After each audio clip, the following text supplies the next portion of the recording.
Good morning. We are going to look at solutions to exercises.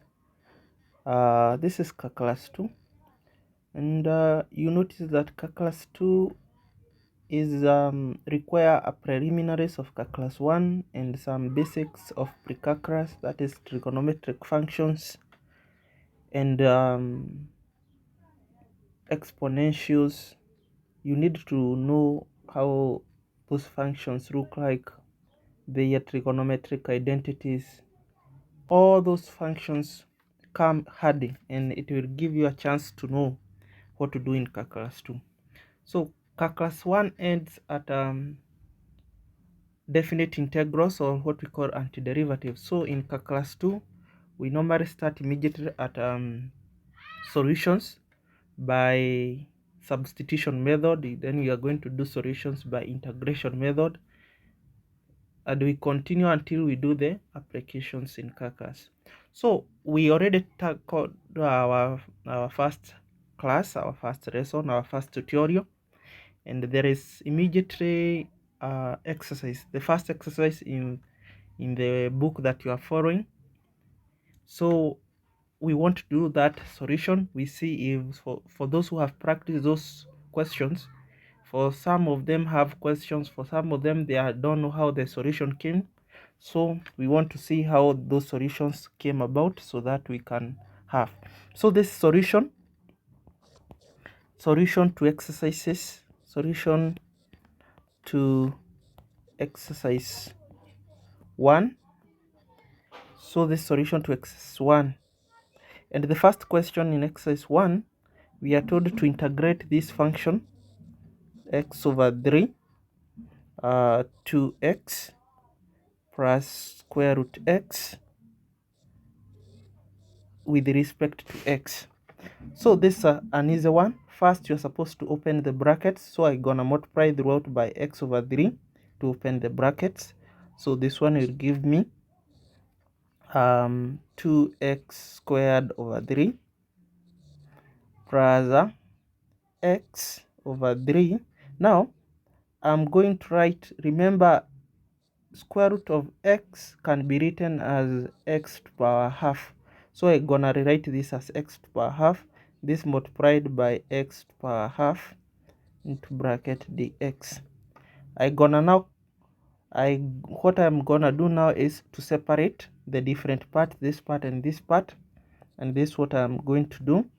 I have to integrate 2 over 3 x squared dx plus x multiplied by x power half. It is the same as you add the powers of x. This power 1, you add a half. So this one will be x to power 3 over 2. So this one will be, you integrate x to power 3 over 2, 1 over 3 dx. Now this one is easy.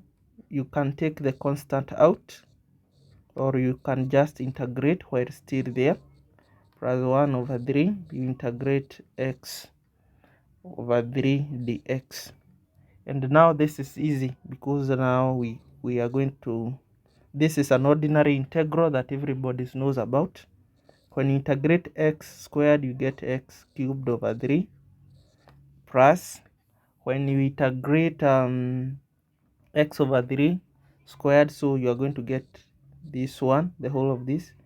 It means you add 1, and this one will be 5 over 2. Then you divide by 5 over 2, this one will be 2 over 5. The whole of this. Then you add a constant.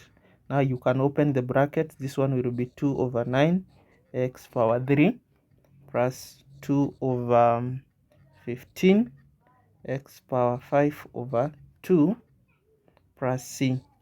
That is the solution to the first question on the first exercise on the solution.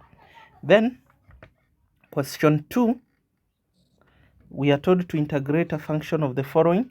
This is what you are told to integrate: plus 2r minus 1 over r squared dr.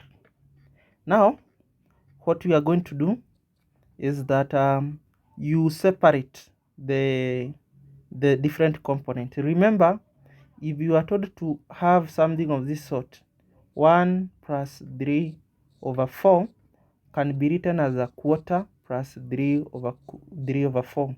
That is, we have separated these two values into two different fractions. We can apply that here, and we can have, we integrate r cubed over r squared plus 2r over r squared minus 1 over r squared dr, the whole of this in brackets. Now we can simplify and we separate as we did above. So I can simplify this. R cubed divided by r squared is r.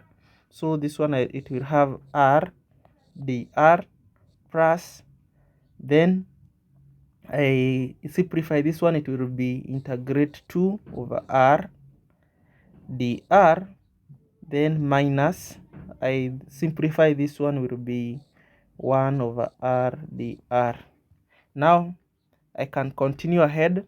The integration of r, it will be r squared over 2 plus the integration of 2 over r. Remember, the integration of a function of this form, if you integrate a function of this form, you get a natural logarithm of x. Now we can see this function is of this form because the derivative of r is 1, and we can take the constant out. So this one can be written as 2 1 over r. Now derivative of r is 1, so this function fit this form, so we get the natural logarithm is x. So this one will be 2 absolute of r plus, or minus, sorry, this one you're going to get a plus. It is a plus because when you integrate 1 over r, 1 over r squared can be written as r minus 2. Now when you integrate this, it means you add 1, you divide by 1, so this one will be minus r power minus a half. So minus and minus will give us plus. That is why you have a plus, or 1 over r, then you add the constant c. Hope that makes sense. And now that becomes our answer. Then the question 3, we have our question 3. Our question 3 reads like, we are supposed to integrate 1 plus square root of w squared dw. This is a simple one because you can open the brackets. You can use this criteria, a plus b squared is equals to a squared plus 2ab plus b squared. We can open the brackets using that criteria, and we are going to have 1 squared, which is 1, plus 2, 1 times square root of w is square root of w, plus you square root of w, you get w. The whole of this is what we are integrating. So remember, this one we can write it as, we integrate 1 with respect to w, plus 2 we integrate with respect to w. Remember, square root of 1 over 3, I can write it as square root of 1 over 3, I can write it as a power half, plus I can, now the last one will be integrate w with respect to w, and this one will be w plus, when I integrate the last one, now when I integrate this one, it will be 4 over 3. You can check this one, over 3 w 3 over 2 plus w over 2 plus c. Now I can just write this to fit maybe a form that majority of you might be aware of, w squared plus w squared over 2, this square root plus c. That is our answer to question 3. Now question 4 is very simple one. I don't have to do this one. This one is, I think this one is self-explanatory to everyone. This one, the answer is just one step. This is just an ordinary integration. There is nothing new about this. Now we have question 5, which is you integrate 1 over square root x. dx. Now there is a mistake that a lot of students are doing, because I have find that majority of students are writing this one to be the integration of this one to be natural logarithm of square root x, which is wrong. This is wrong. Why? When you take the derivative of square root of x, it's not 1. So you cannot apply, this one does not apply. And I remember I have just explained above, that function only fits to a function of this form. So if you have a function of this form, that is a function at the top of it is its derivative, then you can apply it, this one becomes the answer, but this does not fit. So what you are supposed to do, this can be written as 1 over square root of x can be written power half dx, and this one can be written x power minus a half dx. Now this is an ordinary integral and can be evaluated to give 2. This can be evaluated to give 2x power half plus c, which is the same as 2 square root x plus c. The other one, which is number 6, which is u sine 2x dx.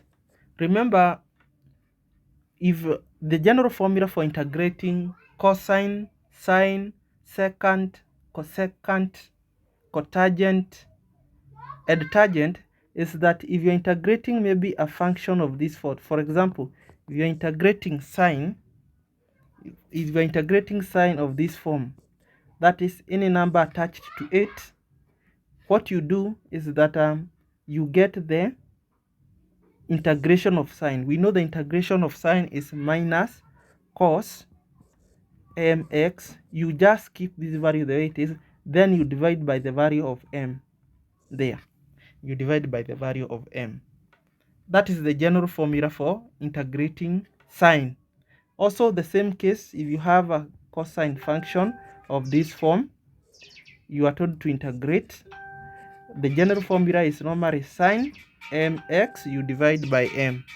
That is the general formula. So in this case, we know this automatically will be sine, the integration of sine is minus cos.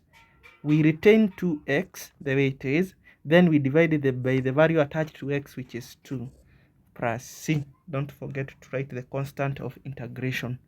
So this one becomes minus a half cos 2x plus c.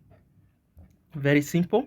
And you realize this is the same as question 7. You are told to integrate a function of this form, cos x over 2 dx.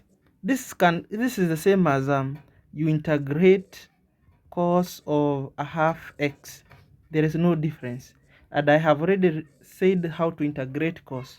It is just you integrate cos, which is sine, you retain whatever is inside the cos, which in this case is a half x, then you divide by the value attached to x, which is m. In this case our m is a half, and when you divide by a half, you are going to get 2 sine of a half x, and don't forget the constant of integration, which is c.